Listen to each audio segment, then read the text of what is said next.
Thanks everybody for coming on. We're really excited about the session and all of the advice we're going to get today. So everybody came in on mute. So we'll just ask to make sure everybody stays on mute so we can hear Aquaila's great advice. And then for any questions, she's kind enough to kind of help us through any individual or particulars that we wanted to go through. So feel free to ask your questions in the chat. But for anybody that I haven't got to meet, my name is Holly and I work with Thea. Thea is the agency that represents Lutron in the New York market, and I specifically work with architects, interior designers, and builders on their projects that are residential. So I think everybody on here is familiar with Wild, but really quickly, just in case anybody is new or needs a refresher, we are a group of primarily women, but not all women, who are passionate about the lighting industry. So this is a new industry for me, or industry organization, I should say. I spent 3 years in Boston and there wasn't a Wild chapter. So I was pretty excited to move to New York and get involved with this crew. So from casual events to things like this, it's been really great to just network and meet people and women that are in the industry, especially now celebrating Women's Month. It's we're one of the rare few, right, in the industry. So I'm excited to introduce Amanda, who's going to introduce our guest speaker. But I just wanted to provide a little bit of a background on kind of how this came together. So our group had a meeting a few months ago, and a couple of us voiced the idea of having a financial discussion. So we kind of talked a little bit about what it should be about, and we settled on having an updated, financials conversation, maybe something that'll help us prepare for tax season. We thought that would be a good topic that would help people, whether they're familiar with how to do these kind of things, if they're new, and just kind of up our financial knowledge and then get us prepared, like I said, for the tax year. So I'm going to leave it to my co-host Amanda to introduce our guest speaker. But we also just want to take a moment to thank Uplight, who has sponsored tonight's event and allowed us the opportunity to learn more, become a little bit more financially responsible and savvy. So we're excited you joined us, and I'm looking forward to meeting anyone I haven't met in person yet, in person soon. So Amanda, I will hand things over to you. Great. Hi, everybody. My name is Amanda Clegg-Lyon. I'm a senior lighting designer with Michael Stiller Design, and I'm super happy to be here with Wild for this event. I'm here to introduce our speaker for today. Aquaila Barnes is the owner of Barnes Financial Concierge. Her focus is on creatives and small business owners, working with them to protect and grow their money so they can focus on what they love. Barnes Financial Concierge offers a holistic approach with expert level support to make higher quality financial decisions. Also, to let you note, as you go through, if you have questions, please type them in the chat, and we'll pause at various points and answer those questions as makes sense. So thanks for that. And with that, I'll turn it over to Aquaila. Thanks.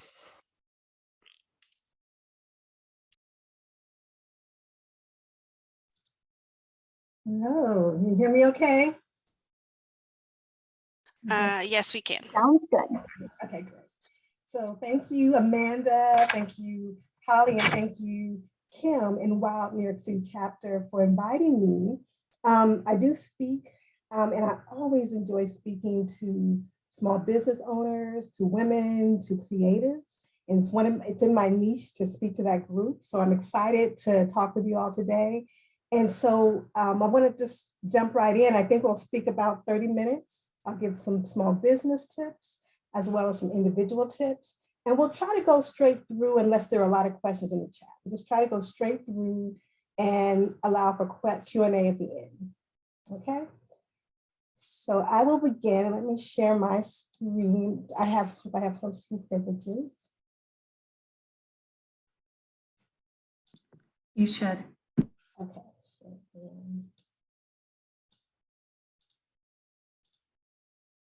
okay.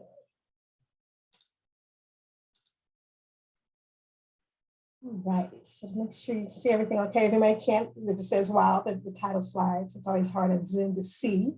But I want to just begin this presentation by telling the story of 3 colleagues. I want to start from the perspective. I always think it's important to think about how you apply this information to yourself, right? It's one thing to talk about tax law, it's one thing to give you a lot of information, but you want to know how it applies to you, right? So we're going to start the presentation first before I go into the tips in particular, introducing you to three colleagues, okay? So here are three colleagues. They're all lighting designers. They all make $100,000 gross income. So the first one is Ron Hollywood. He is an employee at XYZ Lighting Design Company. He's married with two children, ages 3 and 10. Then we have Sally Sunshine, who is a lighting designer as well, as I said. She freelances as an independent contractor. So she may have received 1099 income, worked for several different entities or companies throughout the year. Then we have Jenny Jetsetter, who owns her own firm, and she files taxes as an S corporation. That is her entity type. She is married with one child who's age 7. So I want to think about these people, and if you identify, because I want to ask you that question. I don't know if you can write in the chat to see who you might identify with, but I want to share a little bit about them. So on a Friday afternoon, the three of them are going to meet up at happy hour.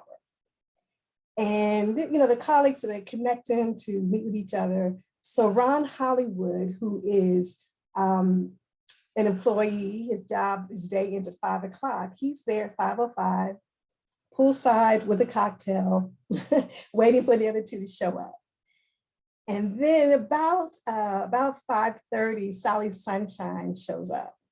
She had to deal with estimated tax payments. She had to get those ready for her accountant so she can pay them by midnight. So she was a little late, but she did get there by 5:30. About another half hour later, Jenny Jetsetter finally shows up. She had to deal with payroll issues. As an S corporation, the owner, at least one owner, is required to pay themselves a payroll. So she had to deal with payroll issues. She had to arrange for her accountable plan, which I'll talk about a little later. And she also had to make estimated tax payments. So both Sally and Jenny are responsible for paying their own taxes. And so without going into the specific deep calculations about the taxes, I want to just point out some differences. So with all things similar, the income and expenses were similar, if we could just sort of guess that or just sort of play into that. You know that Ron makes $100,000. As an employee, he pays taxes on $100,000 on the gross. That's why when he gets his paycheck, taxes are taken first and he sees what's left over.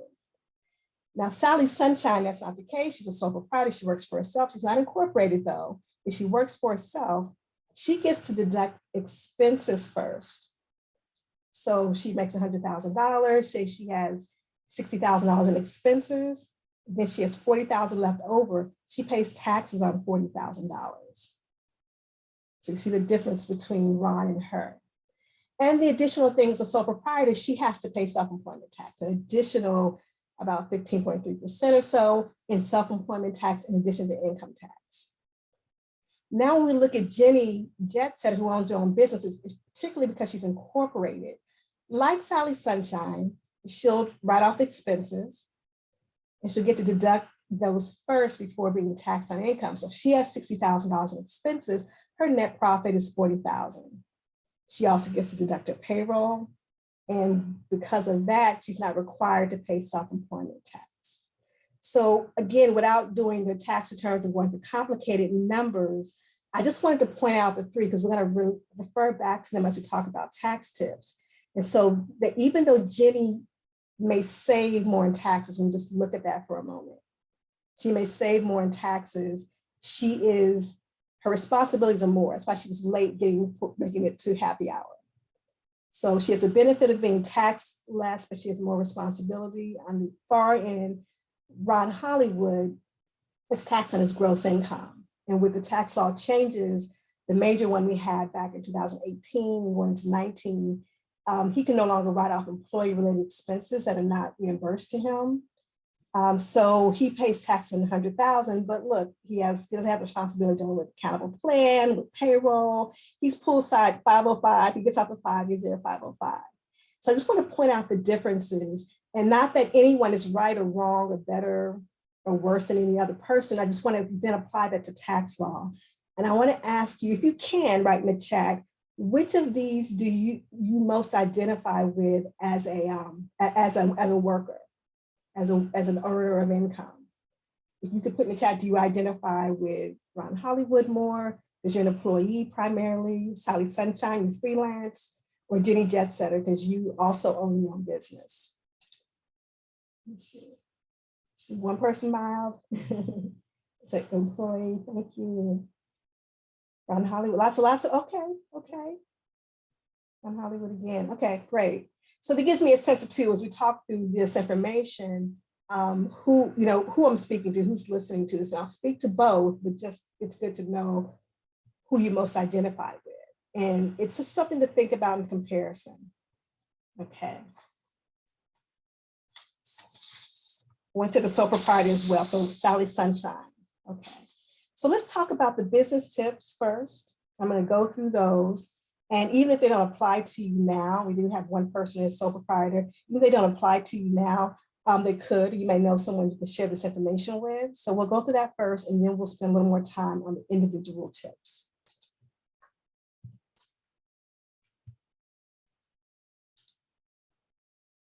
Okay, there we go.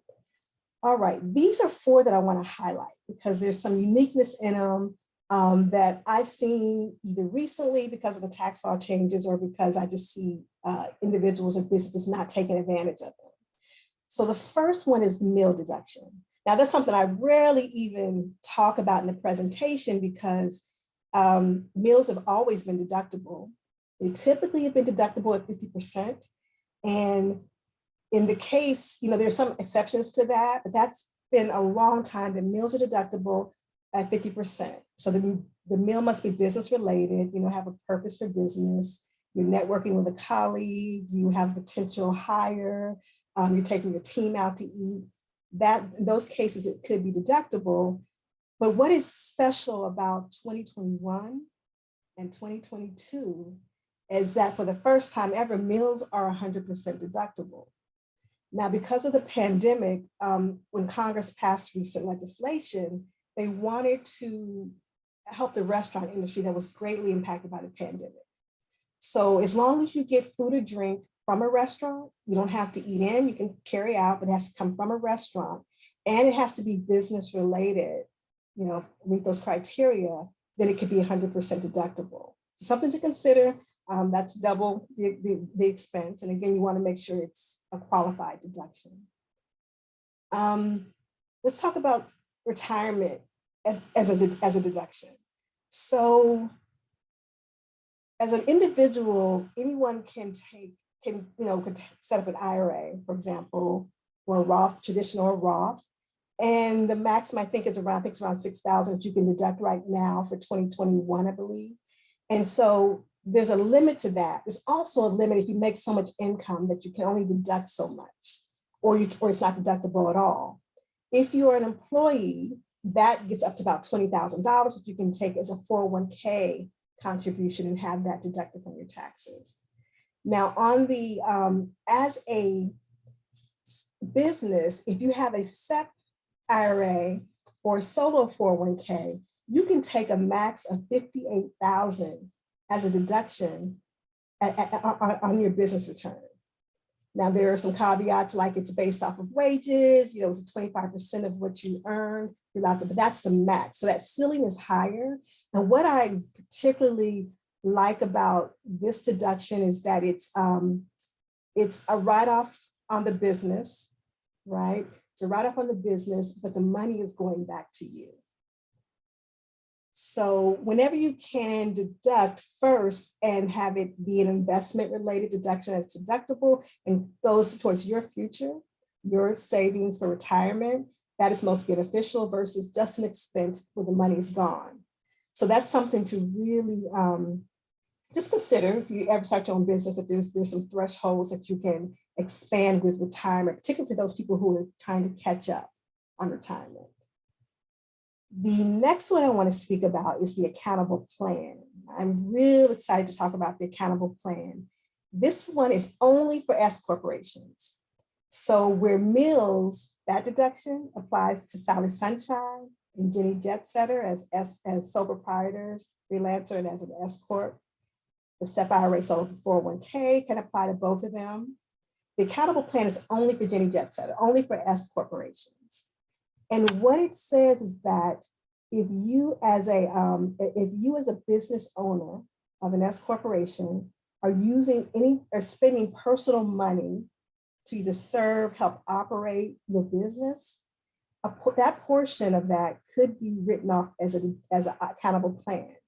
And what it looks like, so Jenny Jetsetter works in her home office. She uses her home utilities. Maybe her phone is on a family plan. It's on a family plan where everyone shares it, but she uses it for business as well. The accountable plan says that the business can write Jenny Jetsetter a check every month or every quarter, or however it's scheduled out to reimburse her for those expenses. So say the percentage of office space, or take a percentage of her mortgage, interest and taxes, portion of utilities, portion of the phone, that's the business. We come with what that number is. What is that number? And then the business writes her a check every month or every quarter for that amount. And what is interesting about it is that it's a deduction for the business. It's a write-off. But Jenny Jetsetter does not have to pay taxes on the money received. Okay, so it's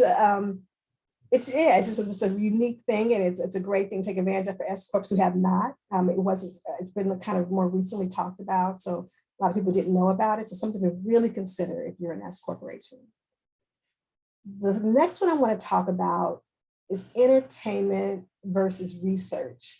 Now, I bring this up because I work with so many creatives. I work with a lot of creatives, and what a deduction is an expense as defined by the IRS is anything that is ordinary and necessary to operate your business, to do what you do. And that leaves space to define what may be ordinary and necessary for one person won't be ordinary and necessary for the other person. So I'll give you an example. If you as a lighting designer or Sally Sunshine wants to go to a home lighting show, and it's like, hey, we're selling tickets to this home lighting show to see this event. For me, it may be entertainment. I just want to go and see and just view and have fun. But for Sally Sunshine, it could be research. There are clients, for example, another good example is like Netflix and Hulu. For a lot of people, that's entertainment. It's entertainment. It's not a write-off.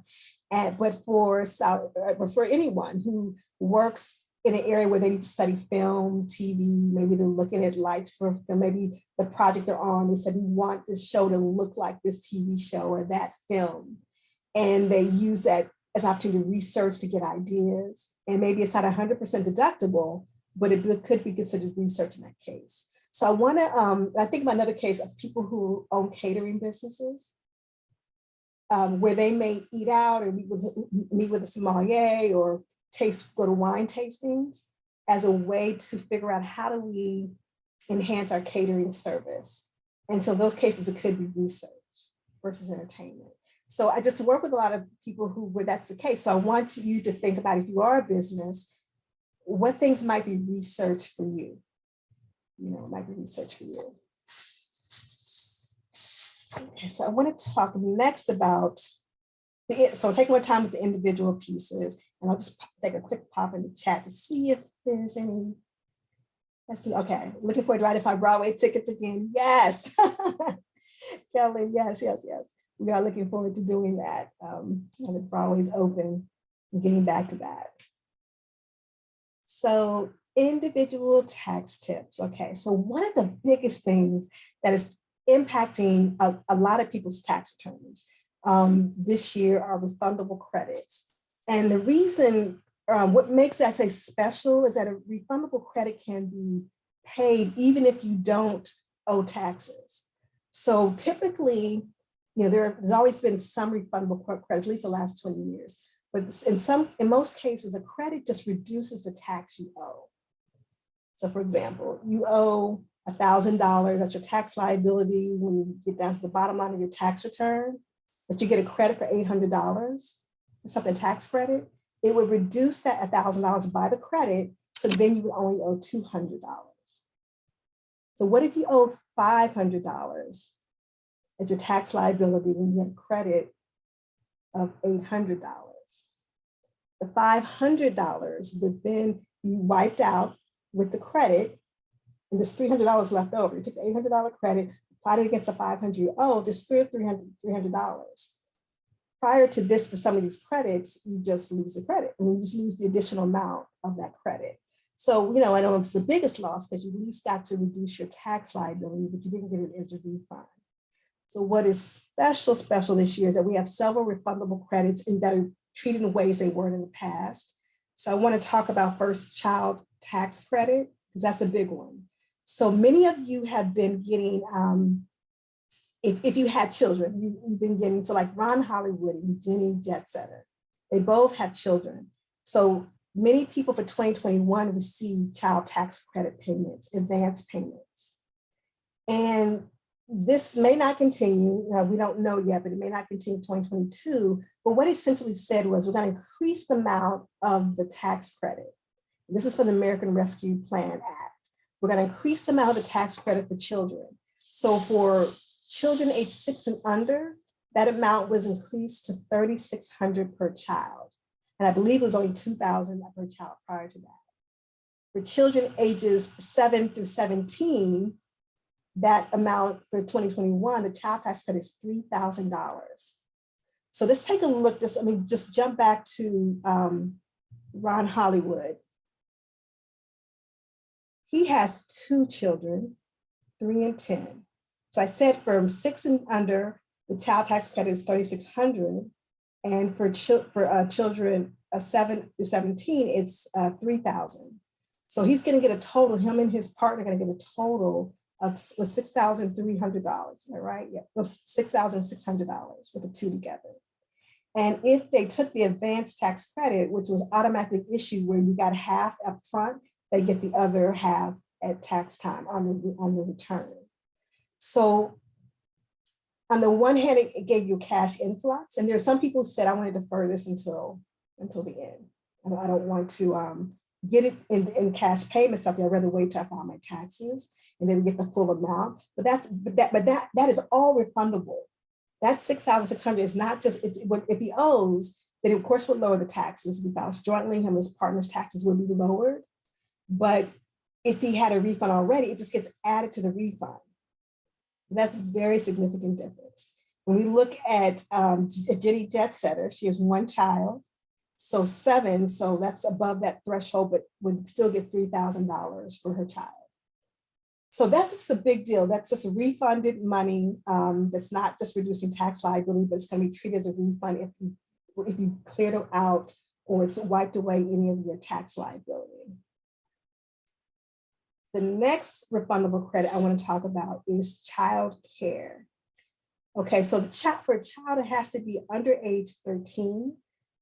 This could be for child care expenses for nursery, for daycare, private kindergarten, after school programs, even summer and winter camps, if they fall under that age. So this allows for the same thing, a tax credit.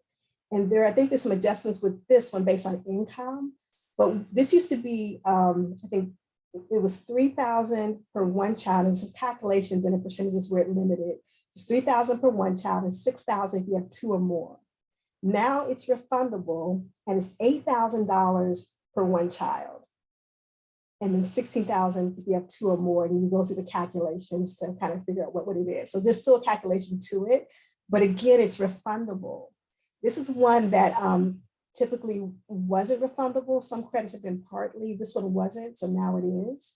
So if you have daycare, childcare, camp expenses, you want to make sure that you get those, you want to make sure that you get your EIN number of the provider and have proof of the amount that you paid, and then provide that to your tax accountant. The next one that's refundable that is also just been shifted, we've had the American Opportunity Credit, which is an education credit. The education credit gives up to $2,500 as a credit for college expenses. So it can not just the tuition, it could be books and other things, It looks at what you spent, and up to $2,500 is treated as a credit. This one's a little different though. It's part credit, only part of the credit is refundable. So the first 40% is refundable, and the max that's refundable is $1,000. So if you were getting the full $2,500, you qualify for that, then $1,500 would be just to reduce your tax liability. And then the $1,000 additional could be refunded as treated as a refund.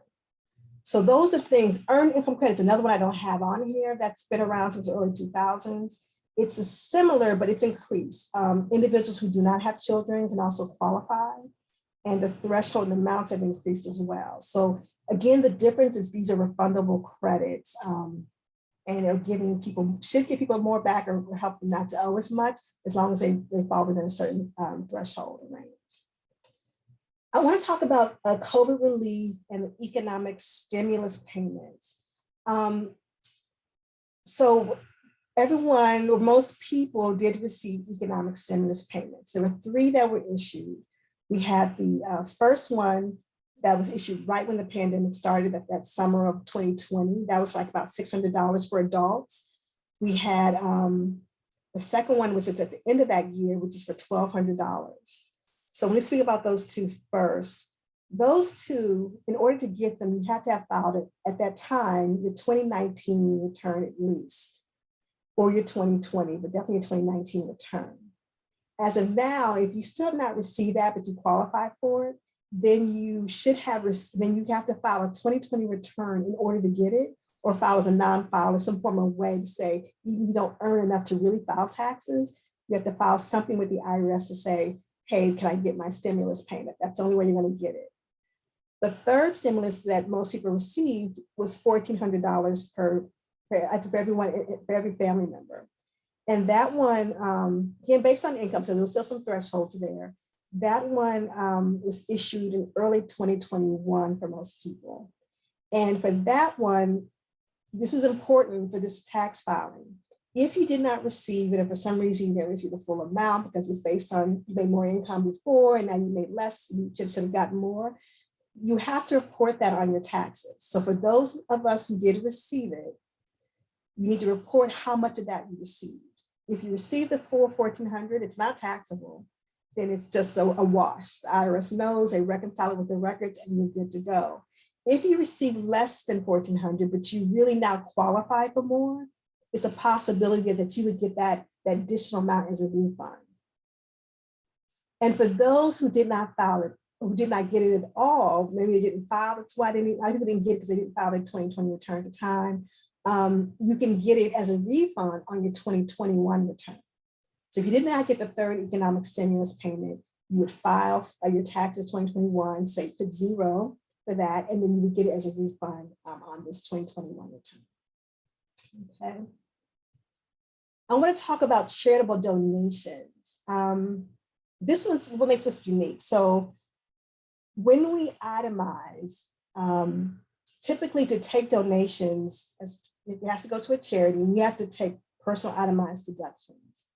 And that shifted when the tax law changed, because there are people who might have been able to itemize before, but once the standard deduction doubled or it increased from prior years, then they no longer, the standard deduction was better or higher than anything they would do itemizing. There were limitations with state and local taxes, which is still in the works, about possibly reverting back or changing to that prior period. Now it's limited to $10,000. State and local taxes, that includes property taxes. It includes any state and local taxes taken out of your paycheck, any sales tax. Those things, mortgage interest, medical expenses, and charitable donations were all added up to say, do I have enough to itemize when I compare it to the standard deduction? And when we had the major tax law change in 18 into 19, many people were no longer able to itemize because they couldn't take the full state and local tax deduction. It was limited to $10,000, even though, you know, if you live on the coast or whatever, you're paying high prices in property tax, real estate tax. You may have a certain income where you're paying a lot in state and local taxes. It may have limited you from being able to itemize. So this deduction, charitable donations, is special because what it says is that even if you don't itemize, but you gave to charity, there's an opportunity to take a deduction. And it says that for people who file single, if you make cash donations, it can't be non-cash things. For cash donations, you're able to deduct up to $300 right in the front of the 1040. And if you're filed jointly as a married couple, then you have the opportunity to write up to $600 in cash donations, even if you didn't itemize. You took the standard deduction, you still get to claim that charitable donation right on the front of the 1040, up to $600. So those are things that are shifting a little bit, as we as Congress has responded to the pandemic, responded to some economic challenges, and as we look at tax law changes. But it's something, if you gave money and you're like, oh, it's just $200, I never got to write it off. This year, 2021 at least, you can, okay? And the last one I want to talk about is student loan forgiveness. And so what I want to say about that is that so there was a lot of student loan forgiveness in 2021, and means it was written off. So typically when something is written off, it is treated as income. It's usually reported on a 1099-C. So you have a debt with a bill collector or credit card, and for whatever reason it's written off, they will issue a 1099-C, and you have to treat that write-off portion as income. And so there were some stipulations that came into place, that was like 2008 or so, where you can claim insolvency possibly, to not have to pay taxes on that, but that's the rule in general. With student loan forgiveness, you might typically pay taxes for sure on the part that was written off. And what the law says for 2021, at least, this might not apply for 2022, but 2021, that it is forgivable and it's not taxable. Okay, so it's forgivable and it's not taxable. So that is major if it's a big write-off. If you were given, you had $100,000 in loans written off for whatever reason, that's a big deal. And I want to say, one more thing I want to say about these is that the refundable credits for now, just for 2021 tax filing, the COVID relief payment, I explained 2020 return had to be filed for the stimulus payment 1 or 2 if you didn't get it. And for 2021, for the third stimulus payment, you have to file 2021, what we're filing now, to give a claim if you didn't get it. Charitable donations, that applies only for 2021, and student loan forgiveness. The meal that I mentioned earlier, the meal deduction, that's one that applies to 2021 and 2022, and then it may expire. Okay, so those are some of the key things I wanted to point out. And I wanted to stop and ask for questions, and I want to share my information, and we can talk some more too, but I want to share my information. And I just wanted to, I'm going to provide a handout in the chat. And I asked you, do you identify with Ron Hollywood, or do you identify with Sally Sunshine or Jenny Jetsetter? And I'm going to put a handout with sort of the outline of this presentation as more information. And one is for Ron Hollywood, people who identify with Ron Hollywood. The other one is for people who identify with Sally Sunshine and Jenny Jetsetter. So I'll put that in the chat, you can take it. And I just want to say that it's, with what I shared, I just want to speak to the place of where we talk about taxes and finances and investments and numbers. I'm from the Midwest. My parents are both accountants. My father passed in 2014, but they're both accountants. So I grew up with that. I was really good with numbers. I'm also someone who is also very, I'm a writer, right? Plays and poetry. So I'm equally left and right brain. And what that approach has done for me in building my practice is to think about the vulnerabilities that people feel around this stuff. One, it's complex. It is confusing. People sometimes may have some shame about it, either what they don't know or what they've done in the past. And it's just a lot, when people are trying to go for their dreams or trying to work for their families or trying to save for their future, it could be a weight. So I wanted to build a practice that kind of addressed those vulnerabilities. So we do offer taxes, absolutely, we prepare tax returns for individuals and corporations, but we focus on tax planning and lowering tax liability to kind of give people more of a sense of ease, that we're not just churning out numbers and here's your return. Because when I speak about taxes, we think about the past, when I think about tax planning, we think about the now and what we're planning for. We created a financial concierge services. So we do provide accounting services for small businesses, some sole proprietors. But we created a financial concierge service that will partner with people to support people in their goals and vision. So I always just love speaking with small business owners, with creatives, with people who, with women, people who are just may experience those feelings, those thoughts that come up and are challenging around this topic.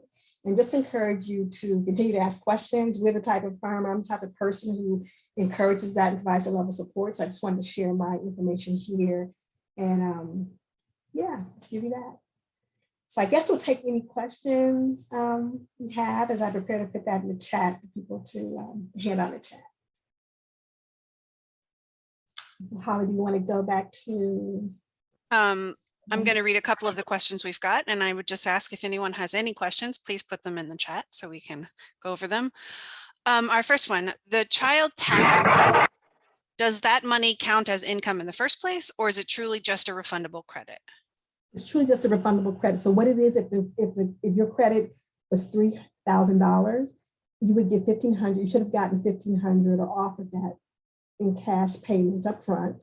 It wasn't income, it's just your credit in advance. And then when you go to file your taxes, you say, I got $1,500. So then the return will say, well, here's another $1,500 as a credit.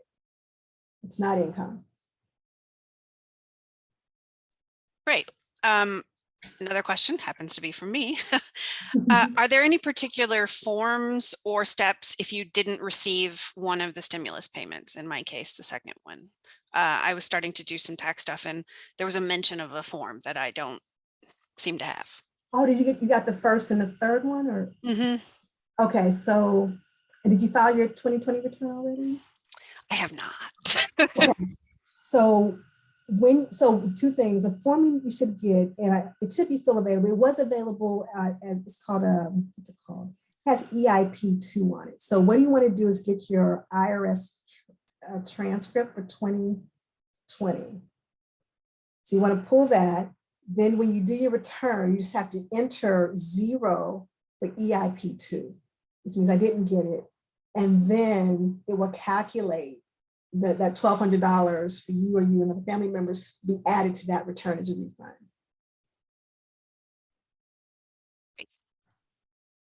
Is anyone else have questions that they would like to pose? Anyone? Okay.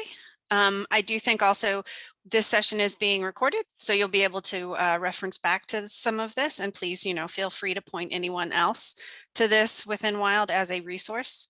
Oh, great. We have a question. How does writing off a home office work if you are working from home? So if you're I'll say, so if you're working from as a business, we'll start with Jenny Jett. So as an S Corp, you would do an accountable plan, and you would determine, and the business would pay the owner, you, that money. If you're a sole proprietor, then you file Schedule C, you're not incorporated. There's a form called 8829 where you write off home office expenses on your personal return, and it's allocated by space, mostly by space. It's on that form is repairs as well as mortgage or rent or utilities. And if you're an employee, you cannot.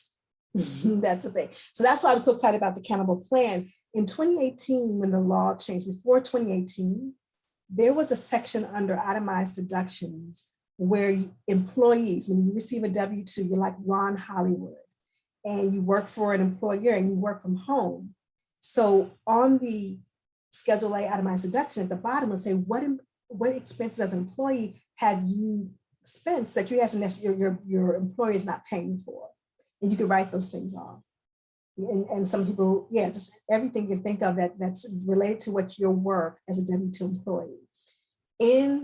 When that major law changed, that section doesn't even exist on the return. It's not a place you enter it. There are a few exceptions at the state level. You may be able to find depending on the state, but it doesn't exist and you can't write it off anymore. So it's a little unfortunate. And there's some employers who will still, even though you as an employee can't write it off, they will give you, stipends maybe. I don't know if anybody can share it within the pandemic. Has anyone been giving, I haven't heard that a lot. I've heard like maybe a computer setup fee and maybe pay for your internet at $40 a month, but I haven't heard anyone just pay for their office space as an employee working at home. So. And there was a further kind of follow up to that. What if you're working half for an employer and half for your own small business? Good question. Good question. I would say, okay, so we always prepare the return as if you're going to get audited. Okay, so meaning, we think about how do you explain this? And what is the story you're going to tell at IRS auditing? So say if it were really 50-50, you would allocate the space and then say how much time is spent for the business, if it's the same room, how much time is spent for the business versus the employee, and then maybe do another half of it. So once you got the space, it says 20%, you take that number and say, I'm going to take only half of the time that I did. How do you explain this? So that's the way I would do it. If you audited, they would say, oh, okay, you didn't take the whole thing. You were working for your employer part-time. The other way to look at it when you're determining what percentage to take is how much of the income and how much time. Those are considerations too. So say you make about the same, but you're spending like 80% of the time working for your business, and for some random reason, only 20% for the employer. Maybe the shifts a little more of that percentage of the space to write off as a business owner, but you do have to say, if it's 50-50, I would take half of the expense and report that on 8829 as a sole proprietor, and the other half you just can't take because you're an employee.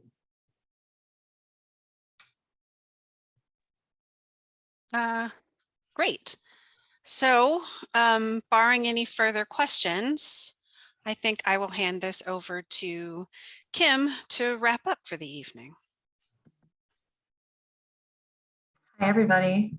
Thank you. That was so informative. I took all kinds of notes. I was texting my husband because he is doing our taxes this year. I'm like, and did you know about this? And did you know? It was awesome. So thank you so much. We really do appreciate your time. Thank you. I also wanted to thank Uplight again for their generous sponsorship. And also, again, thank you everybody for all of your time. And I hope that everybody has a good evening. And Aquila, thank you once again, because I thought that the presentation style with having the different people that you could relate to and the content information was spot on. So thank you so much.